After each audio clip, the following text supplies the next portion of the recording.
شیر خوارگی کا زمانہ، دودھ پینے کا زمانہ، اور میرے غوث اعظم رمضان شریف میں سبحان اللہ روزہ رکھ رہے ہیں. ارے یار مسکرا کے بولو. کون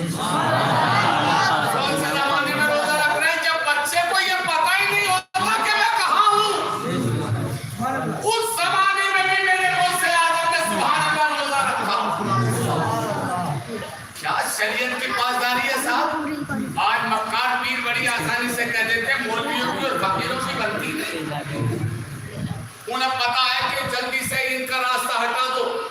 اگر ہم یہ کہہ دیں کہ مولویوں کی اور فقیروں کی نہیں بنتی تو یہ ہمارے مرید یہ ہمارے پیویے مولویوں کی سنیں گے ہی نہیں. اور مولویوں کی اگر انہوں نے سننی شروع کر دی تو ہمارا معاملہ ختم. اس لیے پہلے ہی لائن کاٹ دو. ایمانداری سے بولو اگر شریعت کی اتنی پاسداری نہ ہوتی تو دودھ پینے کے زمانے میں غوث اعظم روزہ رکھتے؟ ارے بولو بھائی. کیا ان کے اوپر روزہ فرض تھا؟ نماز فرض ہوتی ہے بالغ ہونے کے بعد. روزہ فرض ہوتا ہے بالغ ہونے کے بعد. اور میرے غوث اعظم تو ماں کا دودھ پی رہے ہیں مگر رمضان میں روزہ نہیں رکھ رہے. سبحان اللہ. شان دیکھو. اور ایک بات اور سن لو, کان کھول کے توجہ سے سن لو میرے بھائی, دل کی تختیوں میرے غوث اعظم فرماتے اگر میں نہ چاہوں تو میرا نام بھی تمہاری زبانوں پہ آ نہیں سکتا. اگر میں نہ چاہوں تو میرا نام تمہاری زبانوں پہ آ نہیں سکتا. آج جو مدرسے میں بیٹھ کر ذکر غوث پاک کا کر رہے ہو اور سن رہے ہو, اس کا مطلب یہ ہے کہ میرے غوث نے چاہ لیا. ارے وہ اگر نہ چاہتے تو یہ جلسہ ہی نہ ہوتا. انہوں نے چاہ لیا ہے تو یہاں بیٹھ کر ان کے دیوانے ان کا ذکر کر رہے ہیں اور سبحان اللہ محبت سے ان کا ذکر سن رہے ہیں. سرکار غوث اعظم سبحان اللہ مدرسے میں پڑھتے رہے. اور اس کے بعد ایک دن ایسا بھی آیا, میں تفصیل میں نہیں جاتا مگر ایک بار ذرا سا اشارہ کر دوں.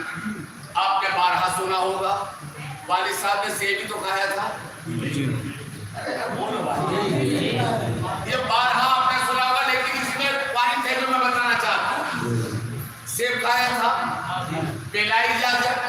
اچھا دریا میں بہتا ہوا آ رہا تھا, اٹھایا کھا لیا. بھوک شدت کی لگی تھی. بھوک میں آدمی کو زیادہ احساس نہیں ہوتا. اٹھایا کھا لیا مگر جیسے ہی کھایا خیال آیا بہت برا ہو گیا. کھا تو لیا ہے مگر بلا اجازت کھایا. قیامت میں پکڑ ہو گیا. میں کہنا چاہتا ہوں میرے دوست ذرا غور تو کرو کیا خوف الہی ہے یار دل میں. آج اگر مونگ پھلی کا کوئی ٹھیلا اگر مونگ پھلی بیچنے آ جائے نا تو دو چار کو بنا پوچھے نہیں کھول دینا. ارے بولو بھائی. اب سنگاروں کا نام چل لیا, کوئی ٹھیلے میں رکھ کے سنگارے بیچنے کے لیے آ جائے تو انہیں نہیں کھولتا بھی رہے گا, بھاؤ پوچھتا بھی رہے گا, نہیں کھولتا بھی رہے گا, بھاؤ پوچھتا بھی رہے گا. تیرے باپ کا ہے تو نے اٹھا کے کھا لیا بغیر اجازت. بات سمجھ میں آ رہی, توجہ ہے. اور یہ